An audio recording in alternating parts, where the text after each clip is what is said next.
All right, guys, this is the video overview of Project 2.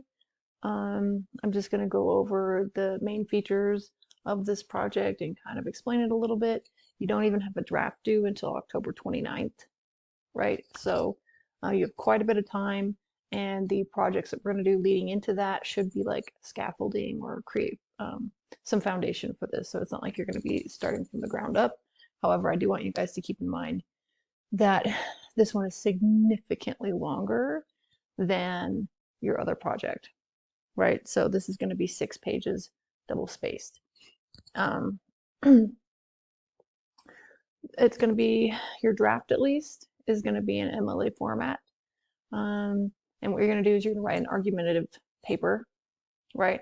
And I've written this specifically with one kind of project in mind, but if you guys have a different type of project that you want to do or a different sort of argumentative paper, pitch it to me. Like send me an email, send me a message on Remind, explain what you want to do, and we can do some brainstorming and create like kind of a unique project for you specifically that tailors to your needs and your interests, right? Overall, though, the easiest way to talk about and teach this subject is actually to look at conspiracy theories, cryptozoology, and cover-ups and stuff. Because what that does is it helps you kind of see the way that evidence and statistics and all kinds of things are used to make people believe things that are actually kind of hard to believe. And so some of your best conspiracy theories will really draw on evidence in these very strange ways that make us think things that like are obviously not true. So this is written as if you're going to create your own, like basically a conspiracy theory in a lot of ways, or something like that. But if you have a different project, I always prefer for you guys to be working on something that you are interested in personally. So the project one should contain a strong introduction with a hook, right? An explanation of the subject and why it matters, right? All of this should take place in the first paragraph so that by the time we get done with that first paragraph, we know exactly what the essay is going to do. We know why the essay matters, and we know kind of like what your general like context is. Have an angle that introduces new or little known information about this topic, right? So like don't do the Kennedy shooting unless you're going to add new information to the Kennedy shooting or add information to that that isn't something that everybody already knows about, right? An original theory or argument that cannot be found readily elsewhere, right? So again, same thing. We're trying to add new information or a new theory or a new angle on something if you're not coming up with a completely original theory of your own. At least one section that identifies the opposing perspective or different approaches to the subject, right? So in a really good argumentative essay, what you'll see is them making concessions to the opposition, right? Like if I was going to write a whole essay on like Bigfoot or something, right? I would have a paragraph in there that would address the research that's been done by people who think that Bigfoot doesn't exist. And there's like, oh, the hair that was touted to be Bigfoot's hair was tested in a lab and it was shown that it was actually this, right? Like the hair of some yak or something, But, right, so you want to acknowledge opposing perspectives. You want to make it known that you are fully aware of the opposing perspectives, and then you want to be able to still put forth a pretty good argument despite those opposing perspectives, right? So where are we at? Okay, at least 4 direct quotes and 2 paraphrases, right? So a direct quote is again a quote that takes place inside of two sets of quotation marks, right? And you have the exact words of someone else, right? And then a paraphrase is where you're rephrasing what someone said in your own words because it fits better in your essay that way, right? But those are 2 different ways of showing that you've done research and that you know exactly what other people are saying about this subject. So remember that only 20% of the paper can be quoted material. If you exceed that percentage, I'll just ask you to rewrite your paper. But technically, having a paper that is more than 20% quoted material qualifies as like plagiarism in a sense, even if you use your citations correctly. So for research, include 6 sources for your research. 2 of these sources should be peer-reviewed scholarly articles found in the UNM database. And then the other ones can be like websites, YouTube videos, all kinds of different media, podcasts, stuff like that. Just make sure that whatever you use, it's properly cited, right?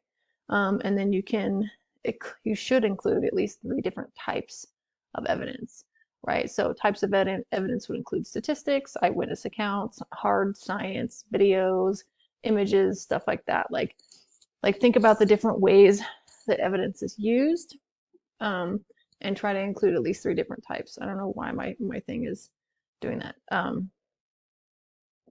So yeah.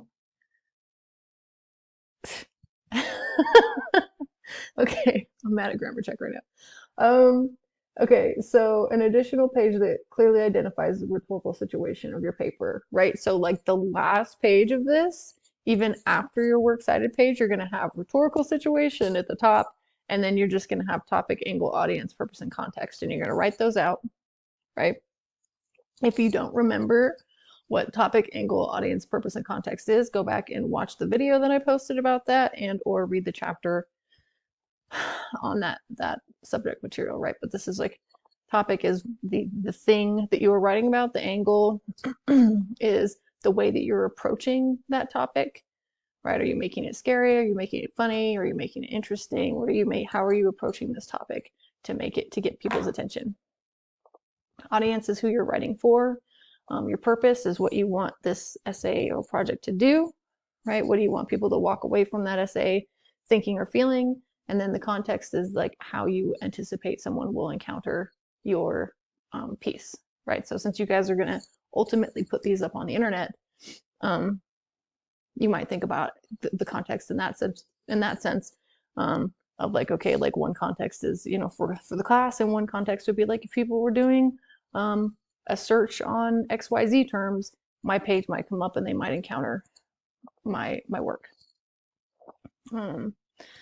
So for this assignment, not all of your sources must address the subject or topic directly, right? If you're writing about flat Earth conspiracy theory, it's it's going to be hard to find like scientific evidence that supports flat Earth theory. But what you can do is include material from NASA that attempts to prove the Earth is round, right? You say like, oh yeah, NASA thinks that the Earth is round and this is why, and you can include the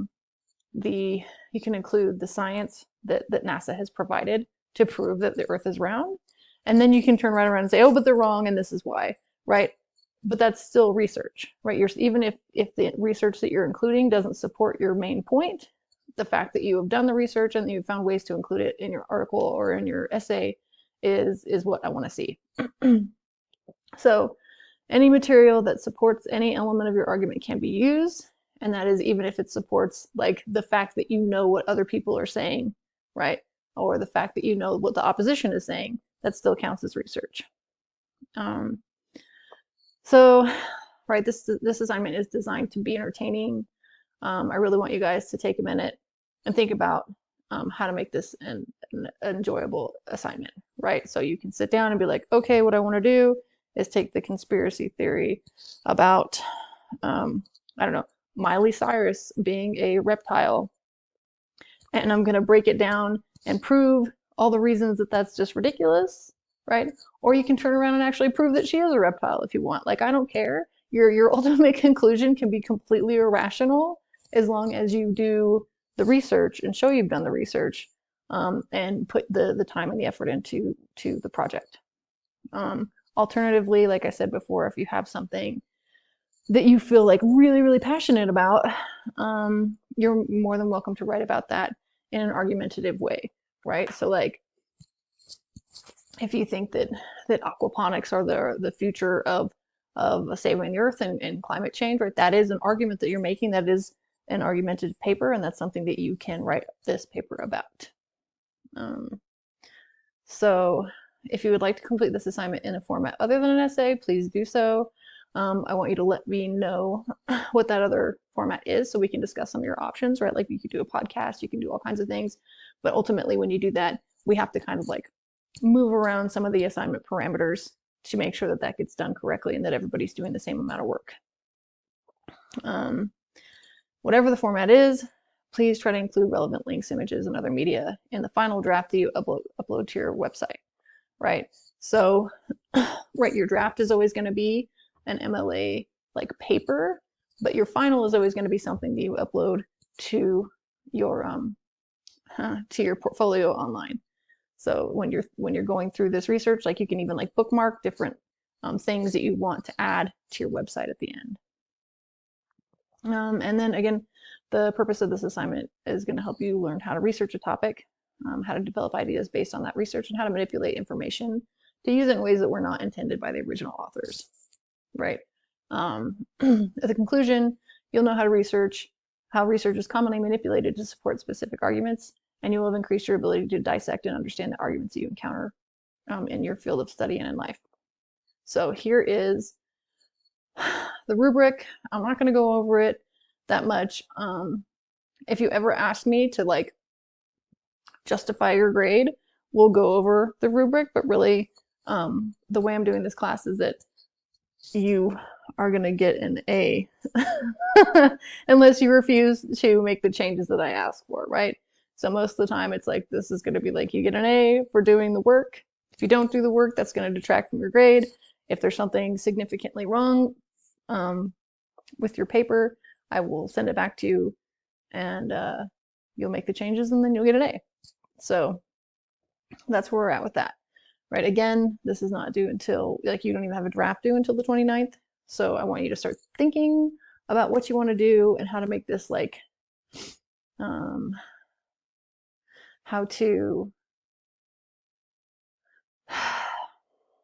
to make this as enjoyable as you possibly can. And if that means writing about something that you're already highly invested in, then do that. And if that means like writing about something that is really honestly just silly, then do that. Some of my students' best projects have been extremely silly, and they have put together hours of really amazing research to make something silly seem like very, very, sorry, I'm being interrupted right now, very profound and interesting.